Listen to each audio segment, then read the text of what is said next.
નમસ્કાર, TV express સાથે હું જયમિની. સમાચારની શરૂઆત કરીશું ખેડાથી. ખેડા જિલ્લા પોલીસ તંત્રમાં વહીવટી કાર્યક્ષમતા વધારવા માટે મોટો ફેરબદલ કરવામાં આવ્યો છે.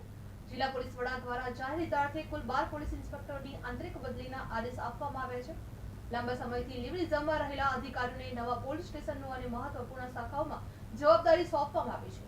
જ્યારે કેટલાક હાલના પીઆઈઓની અન્યત્ર બદલી કરવામાં આવી છે. જે આ બદલીઓમાં મહુદા, મહેમદાવાદ, નડિયાદ, રૂરલ, ડાકોર અને કપડવંજ સહિતના મહત્વના પોલીસ મથકોનો પણ સમાવેશ થાય છે. જે તમામ અધિકારીઓને તાત્કાલિક અસરથી નવી જગ્યાએ હાજર થઈ રિપોર્ટ કરવા પણ સૂચનાઓ આપવામાં આવી છે. જે ખેડા પોલીસ તંત્રમાં મોટો ફેરબદલીનો સામે આવ્યો છે, જેમાં 12 પોલીસ ઇન્સ્પેક્ટરોની બદલી કરવામાં આવી છે. જે વહીવટી કાર્યક્ષમતાનો વધારવાનો